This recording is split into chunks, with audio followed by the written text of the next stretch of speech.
that's it. My last day at the hotel. Today's Sunday, and they changed the clock again in Ontario. I hate this. I hate this change the clock stuff. But now basically we are 1 hour forward. So even though it's like 2 o'clock in real life, the computer and the cell phone show 3. So basically we lost 1 hour. Now I went to the truck and first I stopped at the Canadian Tire. And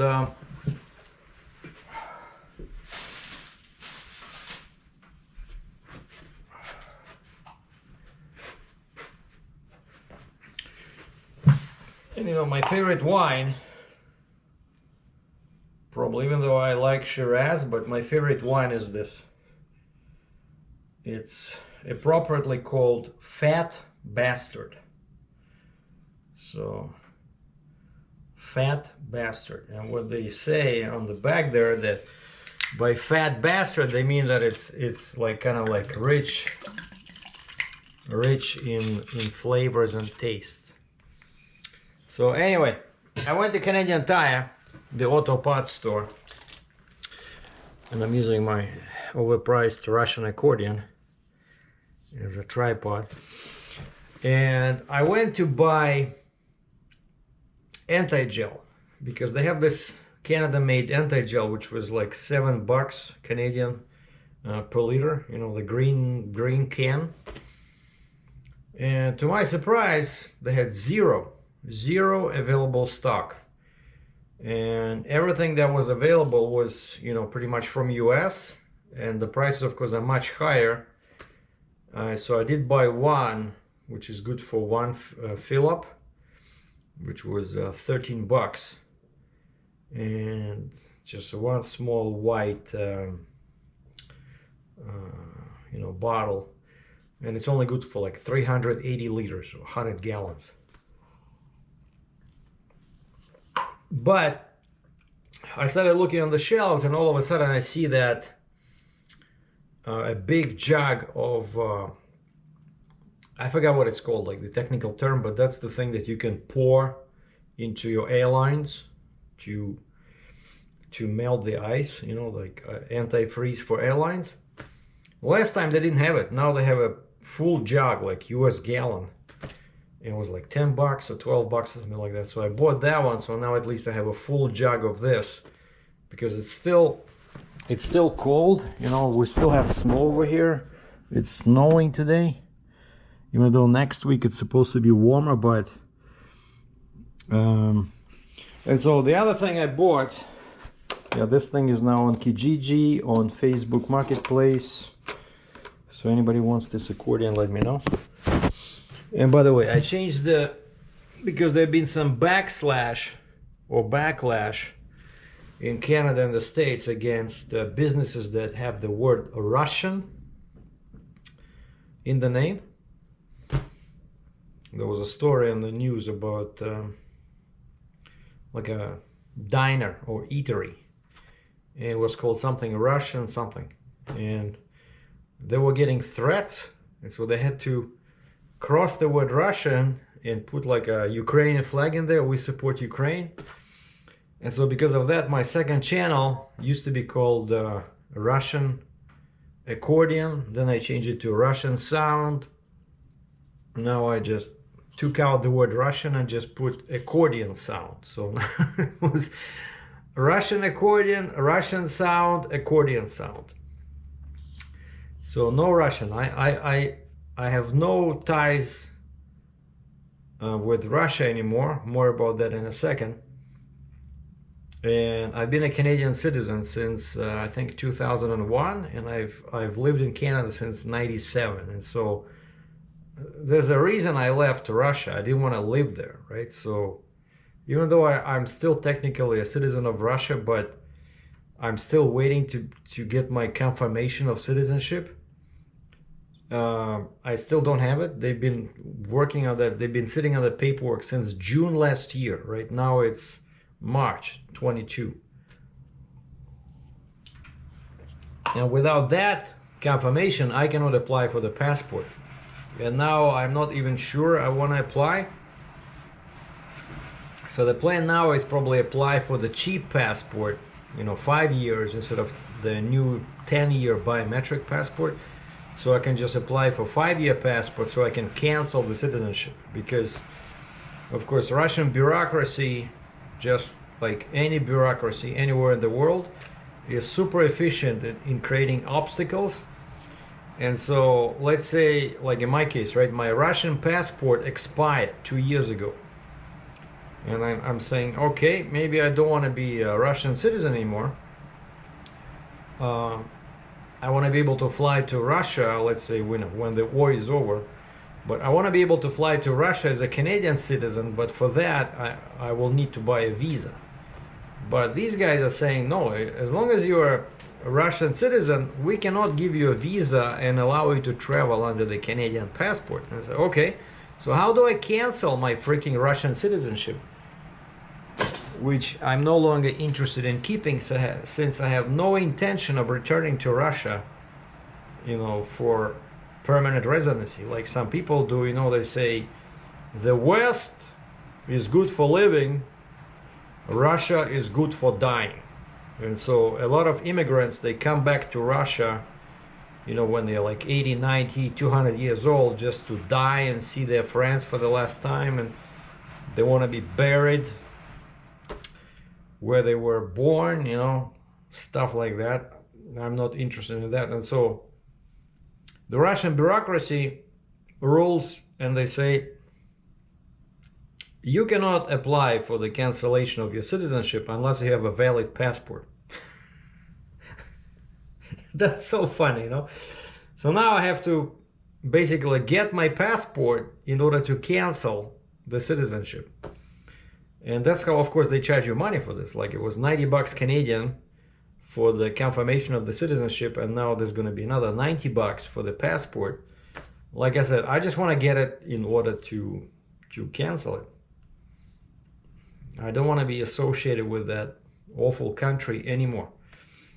But about the Canadian Tire, right? So I got that alcohol thing for defreezing the airlines. And I got 1 bottle of anti-gel. And also I bought a new sleeping bag. We're gonna do a in-depth review of the sleeping bag from Canadian Tire that cost me 65 bucks US, or $104 Canadian. And the trick with sleeping bags is that you gotta look at the temperature rating. And this one was the lowest temperature rated bag. It was like -10 Celsius. So it's pretty thick, right? So like at -10, you're supposed to be pretty comfortable sleeping outside. I'm not sure how that's gonna work, but that's what I usually buy. I buy bags rated for -10. I could never find anything rated for like -20. And -10 is what, 32 minus 18, it's like 20F, I think. Yeah, it's like 20F. So, which is already chilly, right? So that's what I got, and I drove to my truck. And so yesterday, on the day before, or what is it, Friday, I checked all my fluids, right? I checked all the levels, and I still had that leak. And so one of the reasons I went to the truck today was to drain all the air, including the airbags, which I did not do last time, and add more antifreeze to the airlines, and see when I start the truck and replenish the air supply, see if that leak stops. And today it's a bit warmer, and so I drove over and I drained all the bags, I drained all the suspension, the truck, everything, and I added more antifreeze at the trailer in the front. And then I went to the neck, where I have those hoses on the neck as well, and I used a little thing to pour like a little funnel to pour antifreeze into that line as well. And then I started the truck, and I waited till I heard that cut off, compressor, noise. And I went to the back, no leak. All the airbags are inflated, everything looks good.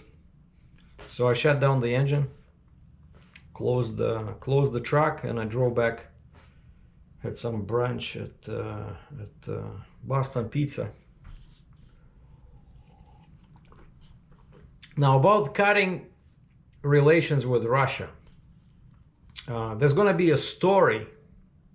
I don't know if it's going to be a story about me per se, like the entire story about me. I doubt that. I'm probably just going to be one of the subjects in the story. But a few weeks ago, after the war started, right, I posted a message on Twitter saying that I'm in this kind of like predicament. I'm still waiting for my citizenship to be confirmed, and after that, and they were saying last thing I heard from the consulate, Russian consulate in Toronto, they were saying that we are working on the positive reply to your citizenship confirmation application.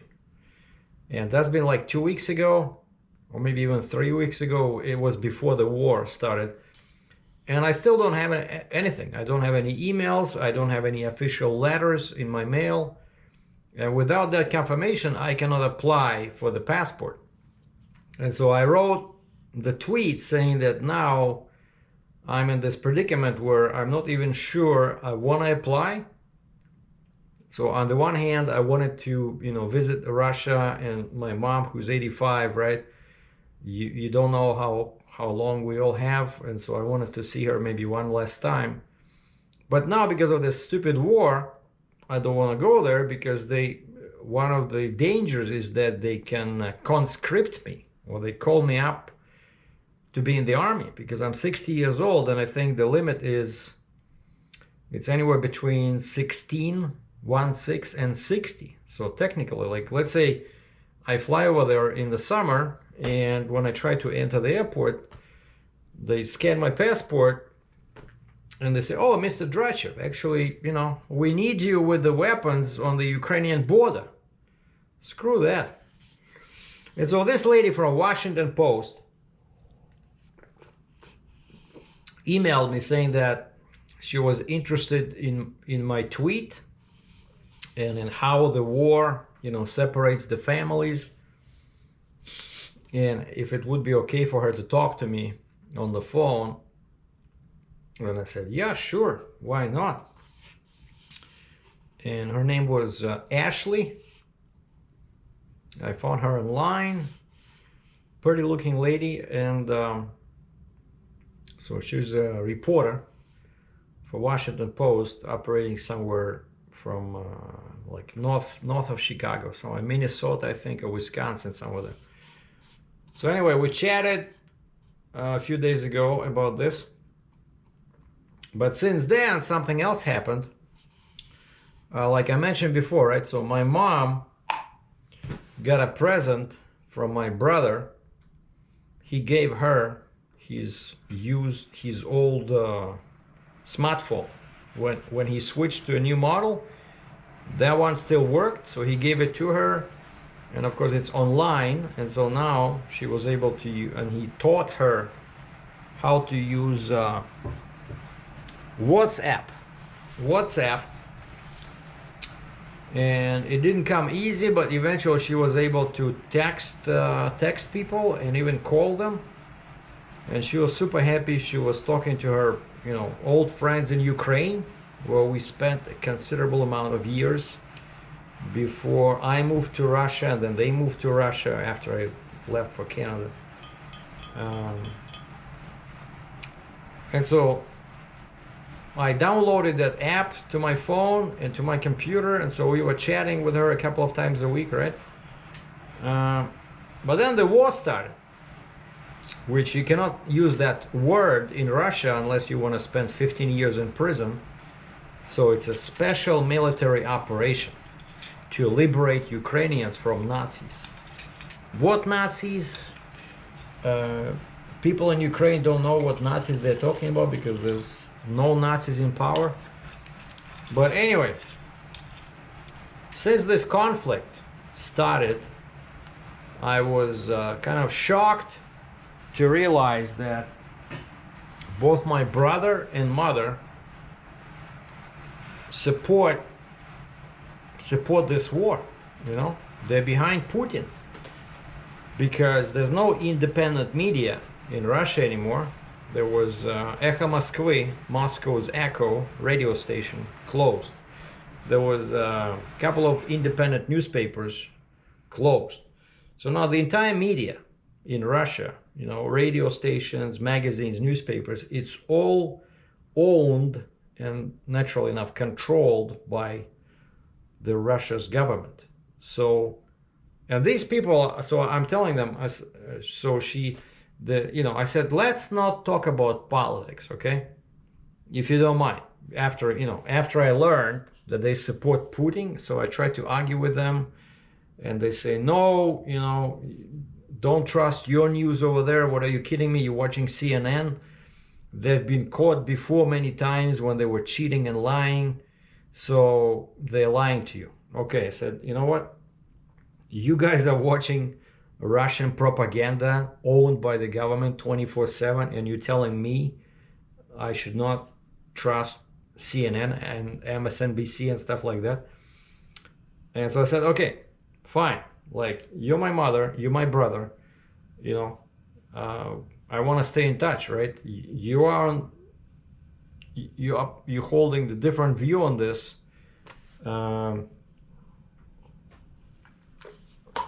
So I pleaded with my mother. I said, let's not talk about politics. But of course, she cannot just hold her mouth shut, right? You know, like older people, right? They're very stubborn. They're very stubborn.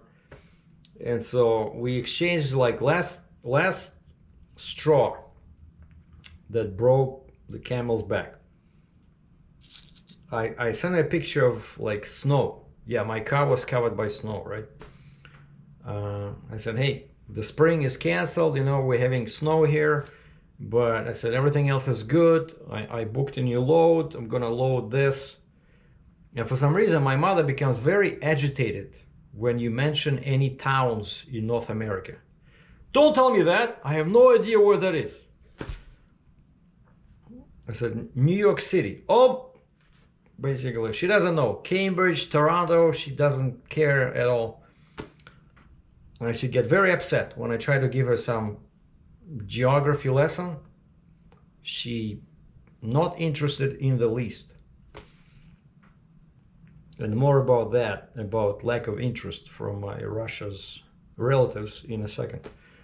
But to finish the story with the tweet, I mean with the WhatsApp, so we talk about the weather, right? We talk about this. I said everything is fine because she's constantly worrying about my health. You know, how are you?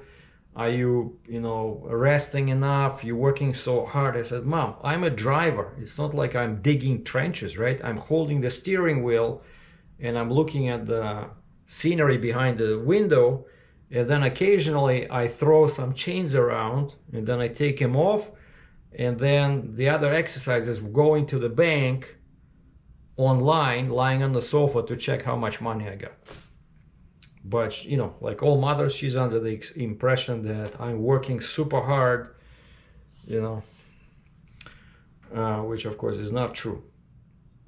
Well, once a week, maybe I work really hard, right? Like tomorrow, loading, okay, I'll be running around, dragging chains, dragging timber boards, you know, loading, hooking back to the trailer.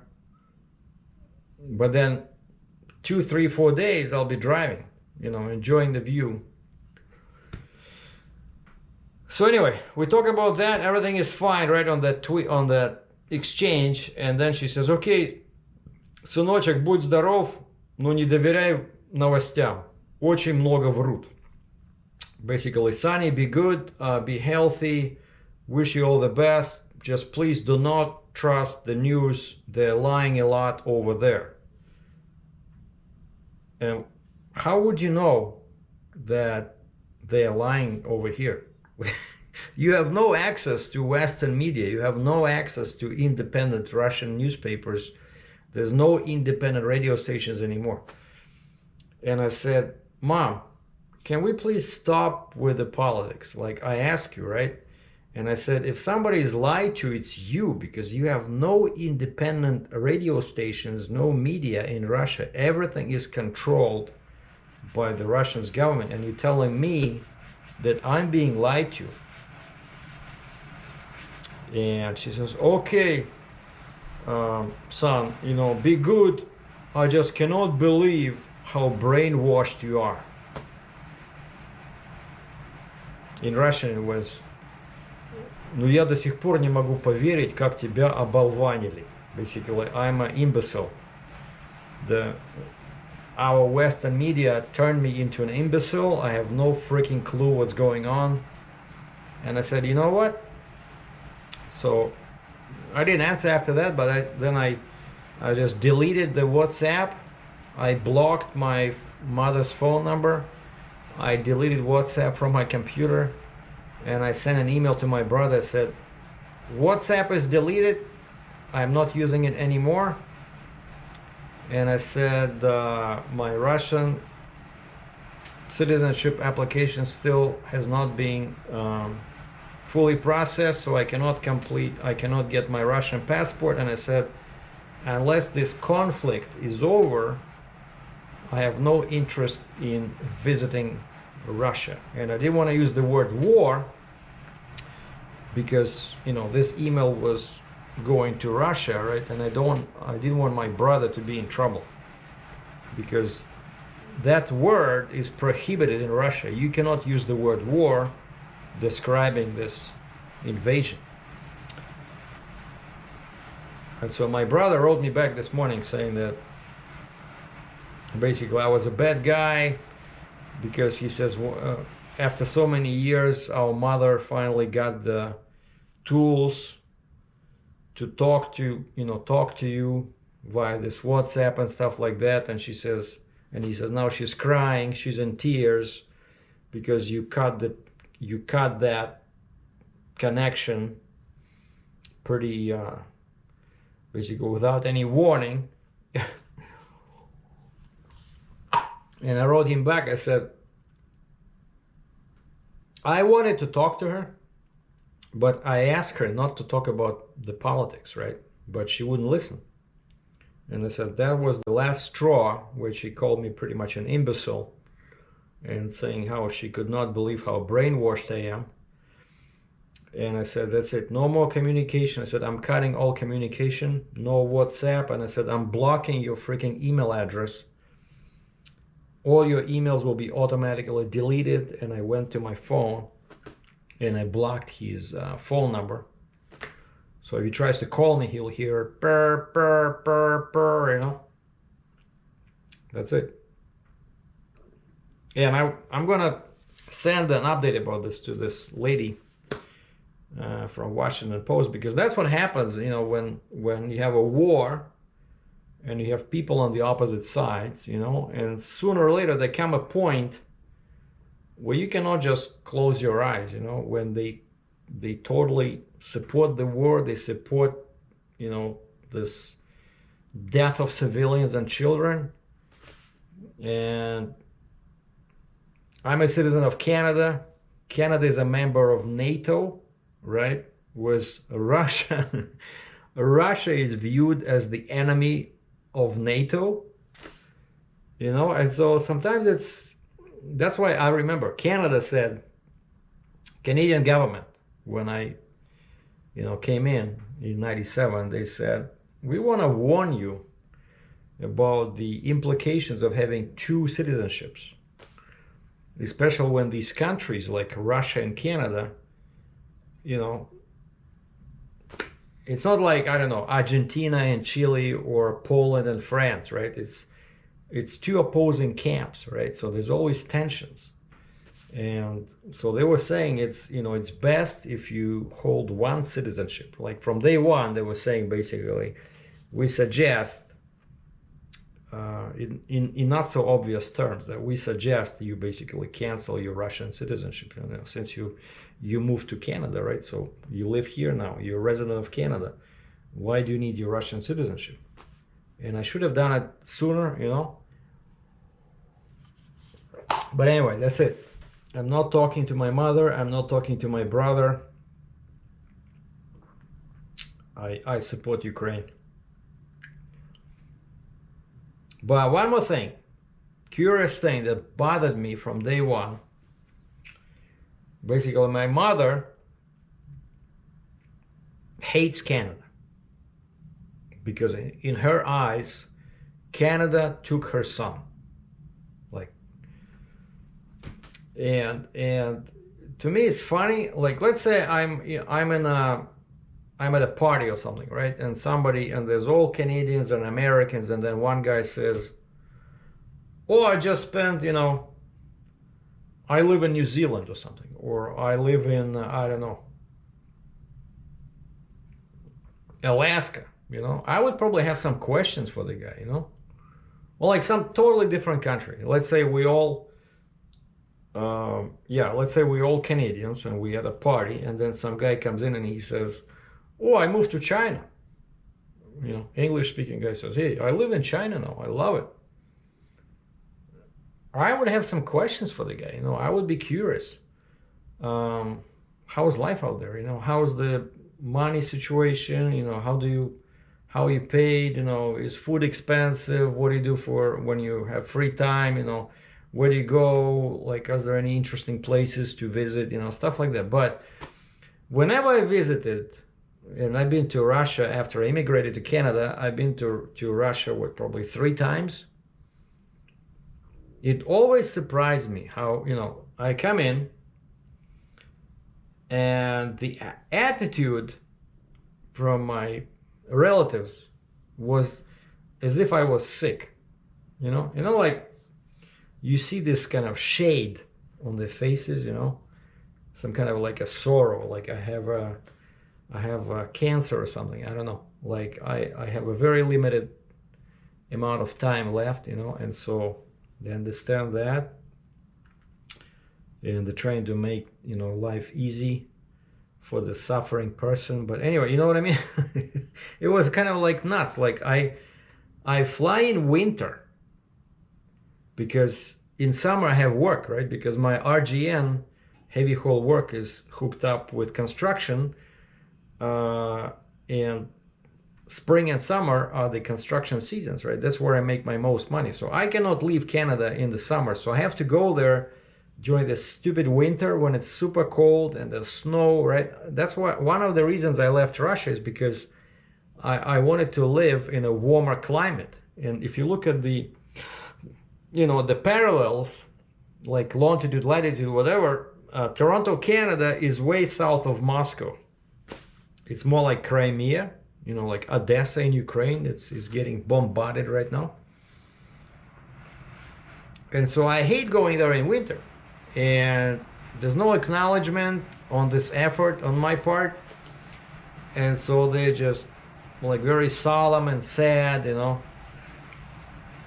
And one thing that always surprised me during my visits to Russia is an absolute lack of interest towards Canada.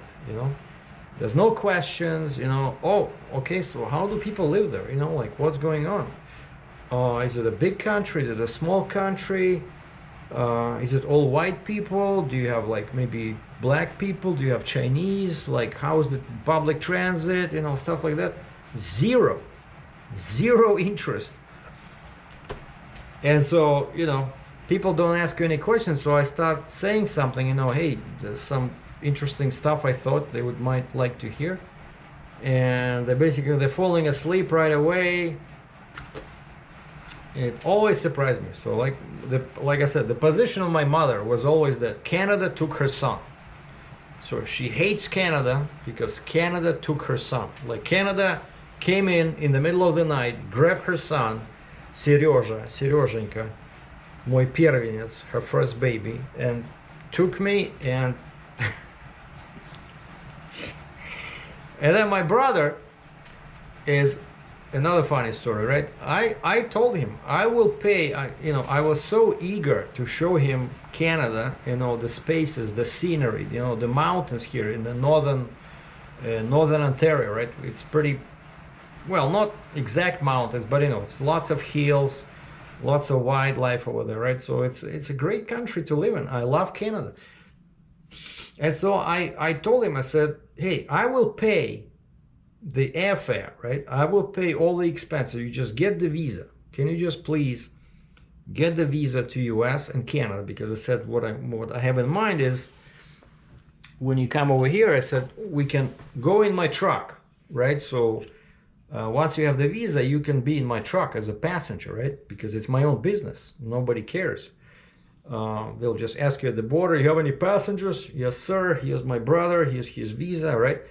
But I remember the trick is if you're coming from Russia, and this was like 3 or 4 years ago, before the pandemic started, I was thinking about this.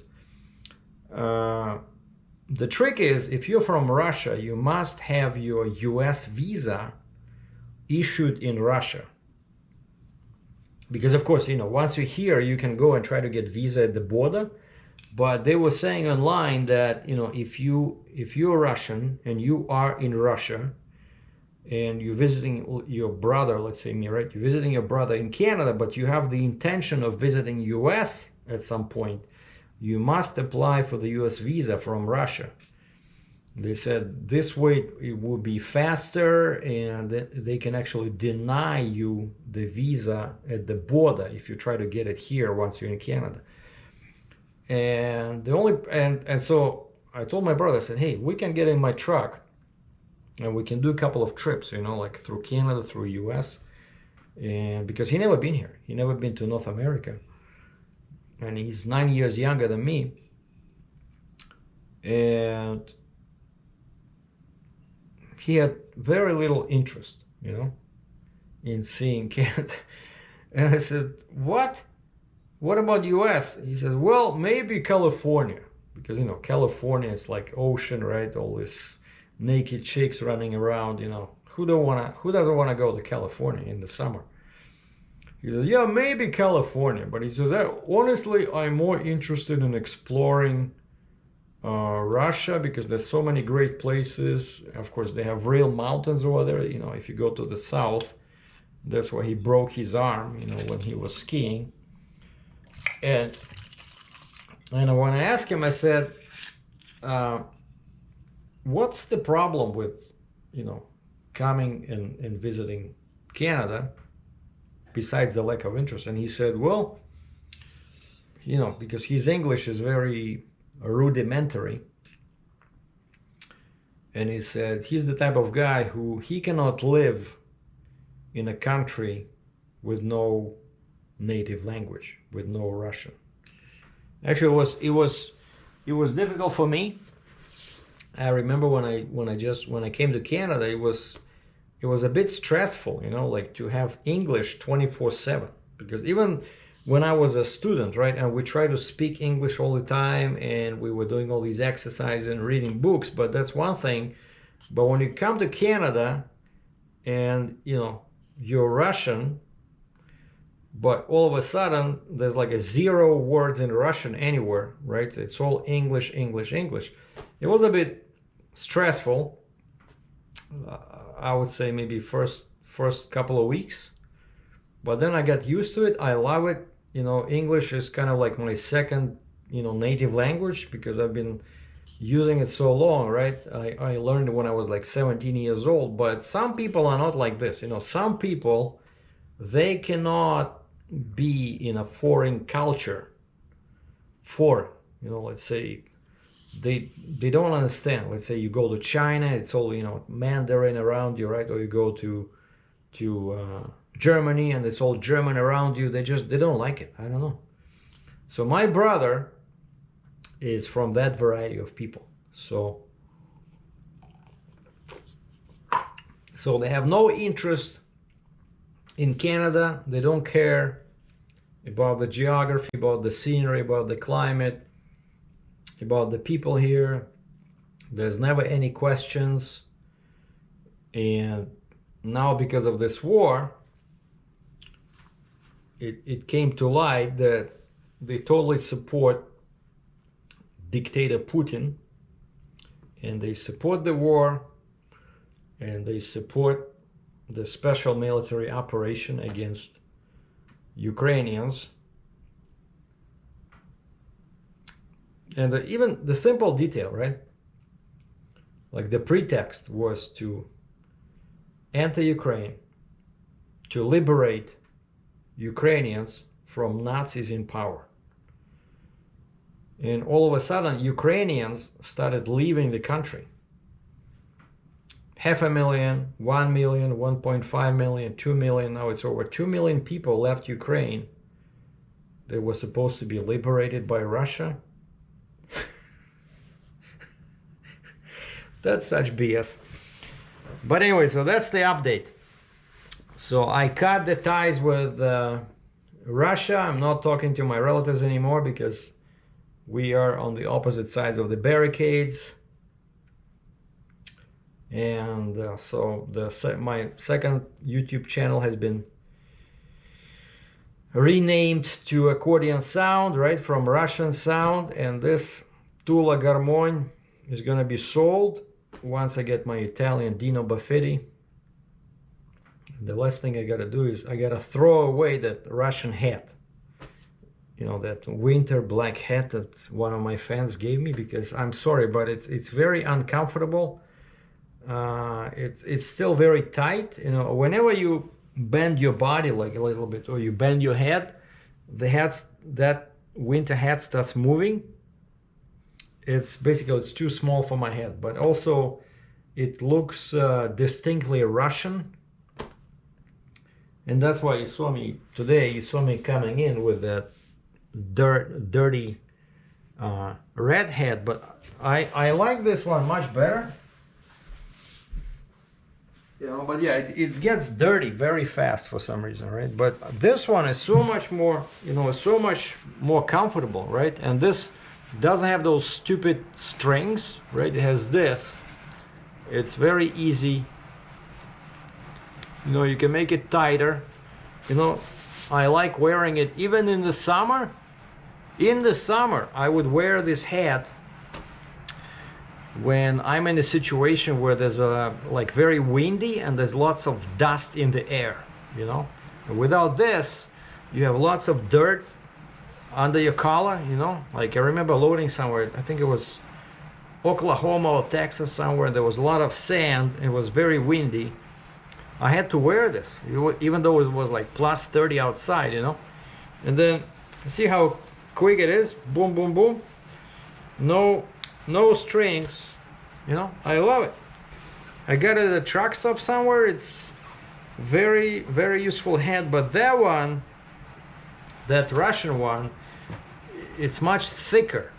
Of course, it's warmer, but it's much thicker. It doesn't want to stay on your head, you know. It's a bit too tight for me. And so I'm gonna get rid of it.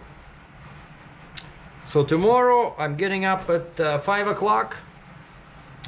So I want to be at my truck around 6 in the morning. And I'm gonna drive 2 hours north towards the other lake over there. And I'll make sure my my GoPros are charged. So my other one 9, and I'm recording with 8, GoPro 8.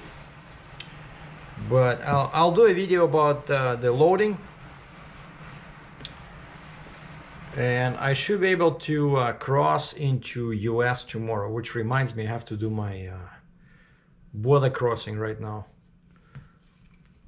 Maybe I'll do it tomorrow. Yeah, I'll do it tomorrow. And what I've been doing with my free time is that, you see this? Like most of newer TVs, they have HDMI. So like this thing. So instead of, I was thinking about buying a separate monitor that I can use with my laptop, you know, when I'm at a situation like this, when I'm at a hotel, you know, a larger, even though this is 16-inch MacBook Pro, but let's say if I want to do, you know, at least 20 or 22 inches. But then, you know, where do I keep it? It needs external power. And then a friend of mine suggested, he says, just buy an HDMI cable, you know, and this way, when you're at a hotel, you can just hook up your laptop to the huge computer, huge monitor like this one. It's probably what, like 60 inches at least, I'm thinking, or maybe 56, 57, but it's gorgeous. And so since I signed up for Amazon Prime, I've been binge watching the shows they have on Amazon Prime. And yesterday I watched a bunch, probably like 3-4 movies. You know, that's what I do. I just go online.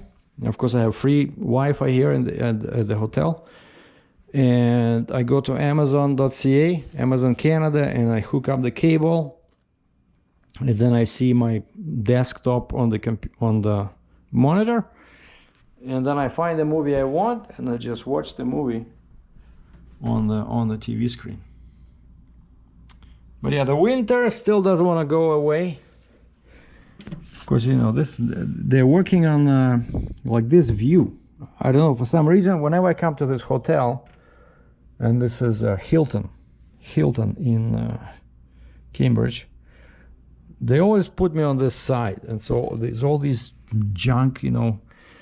Basically, they're renovating lots of rooms in this hotel, and you see all these trailers parked here and garbage bins and, you know, stuff like that. Not exactly a romantic view. And there's snow everywhere, so that's 401.